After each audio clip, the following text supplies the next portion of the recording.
Are you having a wounded inner child? You aren't alone. I think that almost everyone have a wounded child when they come from their childhood. Although sometimes those wounds aren't that obvious. Hey, I'm Rania from CC, and where our mission is to help people to a better life mentally and emotionally. How are you going to embrace a wounded inner child? Give it love, love, love, and much more love.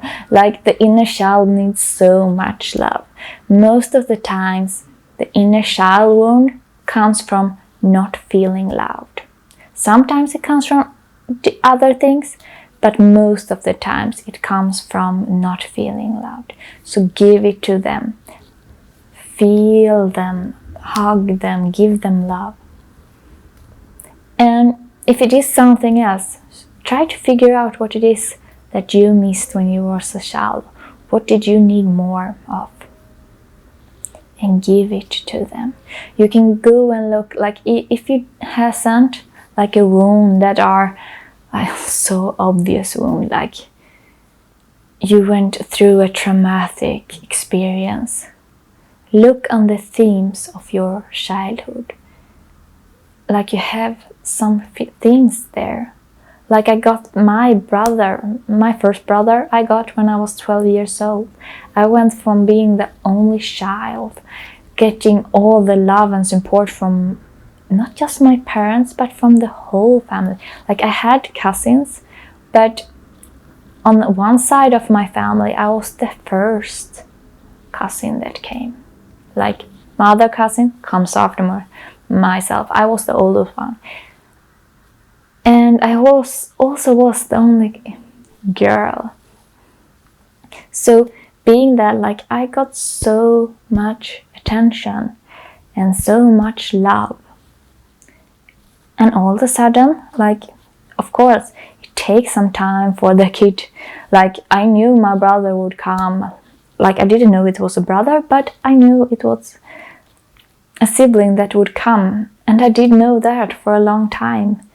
But even though I did know that, and I did know that a baby takes time and takes energy and all that, I felt like I didn't got as much attention more, because I didn't got as much attention anymore, because it was like impossible for my parents to give me as much attention that I had.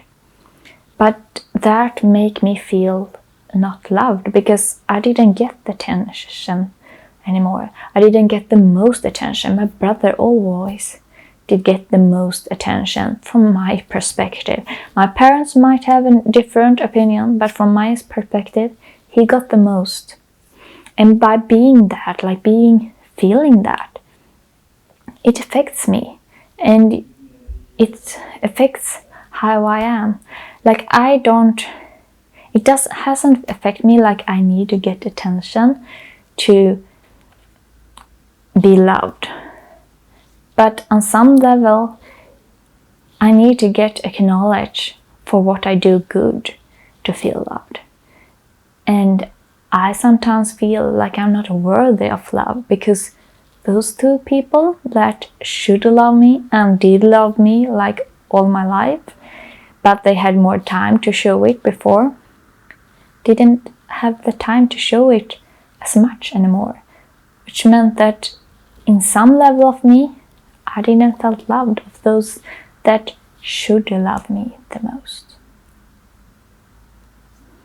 So getting to the core and give your inner child what it needs. Give it the love, give it the attention, give it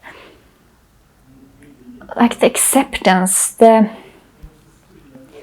like it can do whatever and you will still love them. Give it all that it needs, because doing that, make them love you too. Like, make them allow you to embrace them and to make them feel secure and cared for. This sentence won't make so much sense. Like, it doesn't really come together very well. But the thing is that the inner child need is that it needs you to make them feel secure.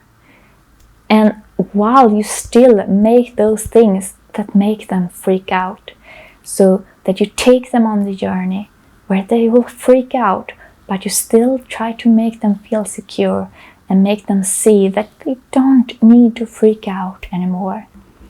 And that it's okay not to have all the tension in the room, or that it's okay to like be quiet for a while in a room full of people, that someone else can talk, or that someone else can take the attention, and you two will still be fine.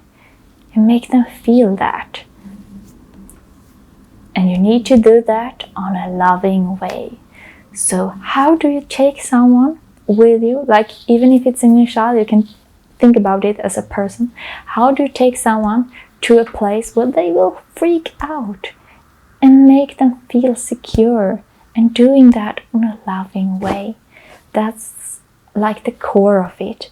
And when I figured this out, it helped me so much, because my inner child need to get freaked out, but I still need to do stuff. And I need to do it, because otherwise I will just give it more fuel. So I need to make it freak out. But on the same way, I can't just ignore it and push it away. I need to take it on me on the journey. So it gets the attention, it gets to feel love and seen. But I still don't do what it wants. And that's the key to embracing the inner child and take it on with you on the journey, and make it feel more safe, and it will start to less freak out inside you.